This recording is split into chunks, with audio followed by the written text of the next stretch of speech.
It will also be all hands on deck for the guy playing quarterback for the Arizona Cardinals, Kyler Murray. He is a tough one, is playing as well as anybody in the league. So the Browns' defense will be challenged. Myles Garrett talked about the challenge that Kyler Murray presents. Been playing this guy for years now.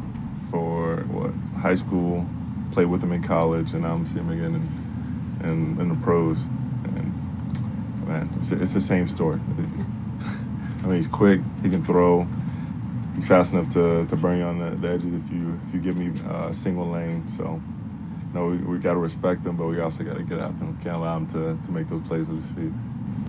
Just got to make sure that if he sees a gap that's not there, once he starts to run at it. Trying to always keep a awareness of where he's going to be and where he's trying to get to.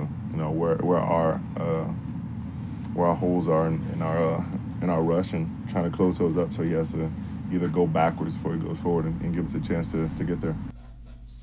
And he is a guy that can beat you with his legs and his arm. His arm might be underrated because of how much he runs.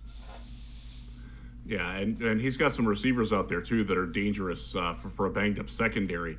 But yeah, Myles hit it on the head. He can run, but he can also throw when looks like he's going to run, and that's a very difficult situation.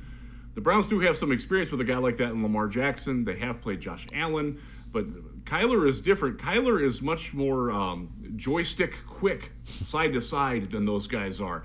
This is a guy who's going to make you miss. He's more of an ankle breaker than a shoulder breaker, a guy who's going to drop his shoulder and run you over. And that presents a different way to defend him. You've really got to pen him in. You can't come at him with just one rusher. You've got to get both sides. You've got to be responsible in your contain angles. Myles knows that very well. He's good at that. And thus far this season, the Browns have done a fairly good job of eliminating escape lanes, but they've got to be extra careful with this week because Kyler is one of the front runners for MVP right now. He's earned it. They're unbeaten. He's a big part of that. It's a real challenge, even with everybody healthy. So with people banged up and questionable, they're really going to have to dedicate a lot of attention to doing and executing the game plan properly. And that's something that they kind of got away from last week. We better see a rebound this week.